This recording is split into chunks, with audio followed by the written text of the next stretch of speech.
Paşinyan Zəngəzurda gəzir. Bəlkə xüsusi təyinatlı qüvvələr təlimə başlasın.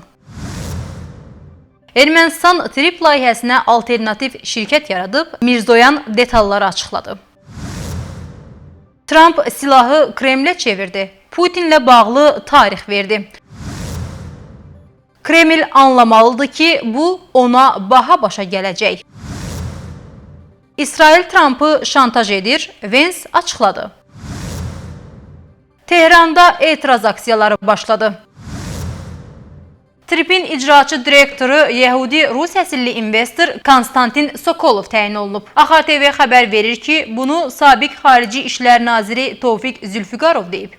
Paşinyansa bizim icazəmiz olmadan Zəngəzur dağlarında gəzir və konstitusiyanın dəyişdirilməsinə tələsmədiyini deyir.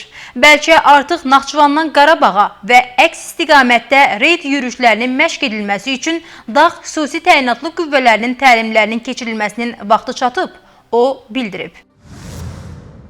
Trip Plus şirkəti trip layihəsinə alternativ deyil, onu dəstəkləmək üçün yaradılır.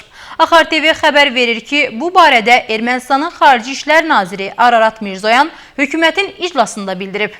İyulun 16-sında Ermənistan hökuməti trip nəqliyyat layihəsinin həyata keçirilməsi üçün çərçivə sazişinin təsdiq layihəsini iclasda təsdiqləyib.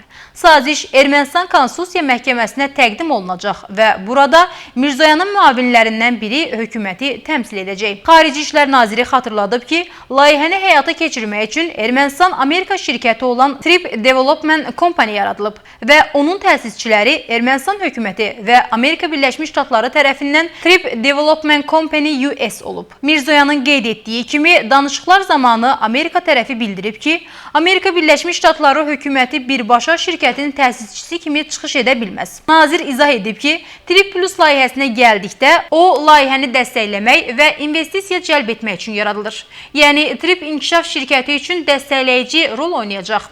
Ermənistan Xarici İşlər Naziri xatırladıb ki, müqaviləyə əsasən Trip Development Company şirkəti Məğrib bölgəsində torpaqdan istifadə və tikinti hüquqlarını 49 il müddətinə əldə edəcək. Amerika tərəfi layihədə 74% paya, Ermənistan hökuməti isə 26% paya sahib olacaq. 49 ildən sonra hər iki tərəfin razılığı ilə müqavilə əlavə 50 il uzadıla bilər. Bu halda Ermənistanın layihədəki payı heç bir əlavə öhdəlik olmadan 49%-ə qədər artacaq.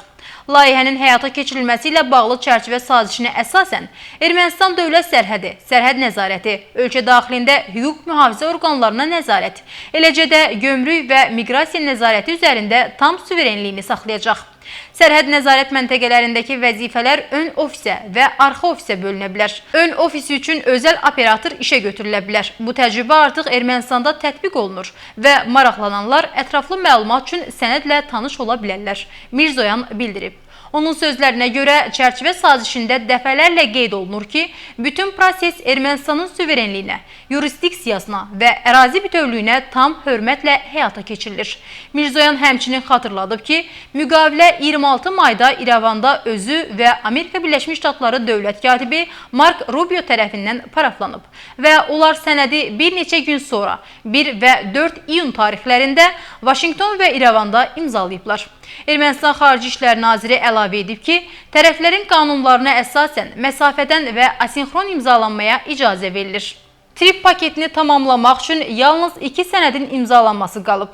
Səhmdar müqaviləsi və Trip İnkişaf şirkətinin nizamnaməsi. Amerika Birləşmiş Ştatları prezidenti Donald Trump Rusiya prezidenti Vladimir Putinin yaxın vaxtlarda sülh sazişi bağlamağa hazır olacağını bildirib. Bu açıqlama Rusiya-Ukrayna müharibəsinin gələcəyi ilə bağlı yeni müzakirələrə səbəb olub. Ağ Ev rəhbəri həmçinin prezidentlik müddətinin sonuna dək 20 yanvar 2029-cu ilədək Ukraynadakı münaqişənin başa çatacağına ümid etdiyini söyləyib.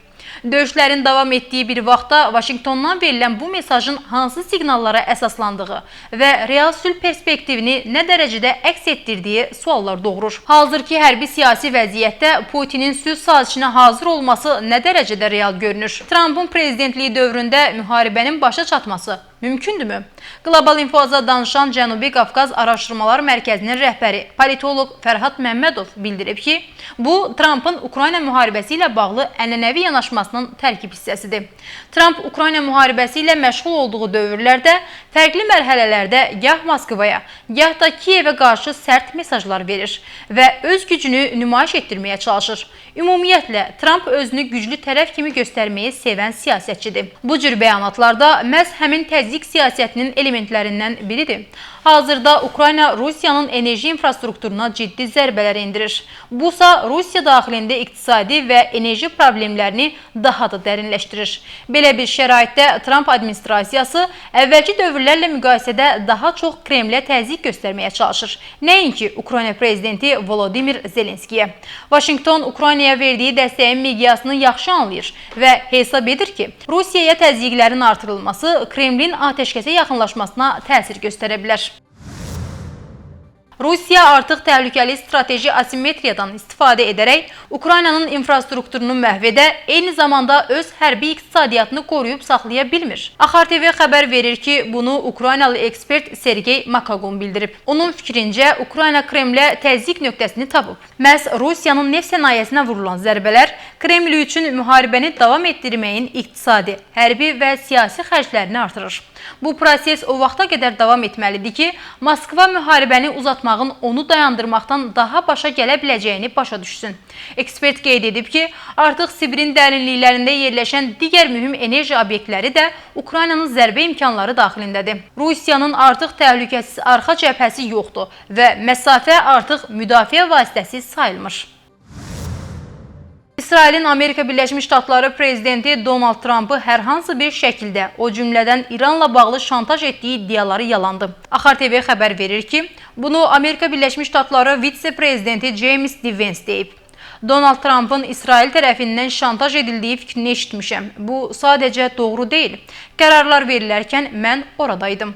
Trumpın şantaj edildiyi fikri mənim üçün dəlili idi, deyə o bildirib.